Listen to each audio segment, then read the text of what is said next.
Today's scenario, every consultant call themselves a German expert. So how do the students distinguish between who is selling them a dream and who is actually giving them a genuine career plan? What exactly is happening? C, ഞാൻ ആരും ചെയ്യുന്നത് നല്ലത് അല്ലെങ്കിൽ മോശം എന്നുള്ളത് ഞാൻ പറയും ആ ഒരു പെർസ്പെക്റ്റീവിലല്ല ഇത് പറയുന്നത്. സ്റ്റുഡൻസിൻ്റെ കൺസേൺ ആണ് അഡ്രസ്സ് ചെയ്യുന്നത്. Actually 95% of the consultancies, Germany handle ചെയ്യുന്ന കൺസൾട്ടൻസീസിലും അവരൊരു മിഡിൽ മെൻ്റെ റോളാണ് ചെയ്തുകൊണ്ടിരിക്കുന്നത്. സ്റ്റുഡൻറ്റിൻ്റെ അടുത്ത് നിന്ന് ഒരു ഫയൽ വാങ്ങുന്നു, അവർ വേറെ ആർക്കെങ്കിലും ഇത് കൊടുക്കുന്നു.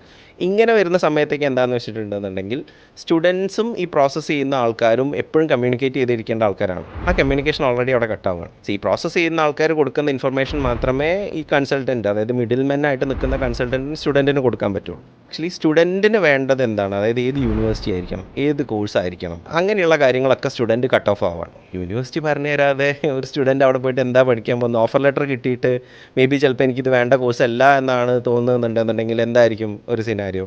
ഇതാണ് actually first red flag.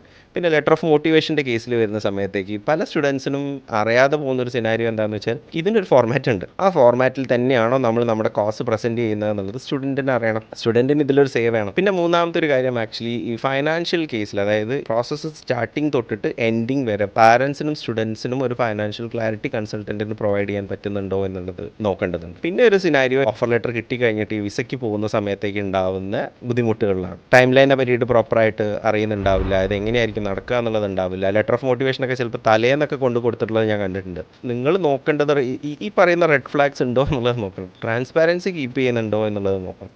C, on behalf of the student ആണല്ലോ പ്രോസസ്സ് ചെയ്യുന്നത്. സോ സ്റ്റുഡൻറ്റിന് ആ ഒരു ട്രാൻസ്പാരൻസി കൊടുക്കുന്നുണ്ടോ, സ്റ്റുഡൻറ്റിന് ഈ പ്രോസസ്സിനെ പറ്റിയിട്ട് അവെയർ ആണോ, അവർക്ക് ഈ ഒരു സേ ഉണ്ടോ, ഇനി ചെയ്യുന്ന ആൾക്കാർക്ക് ഇതിന് വേണ്ട ഒരു ടെക്നിക്കൽ എക്സ്പെർട്ടൈസ് ഉണ്ടോ എന്നുള്ളത് സ്റ്റുഡൻറ്റ് കൃത്യമായിട്ട് അറിഞ്ഞിരിക്കണം.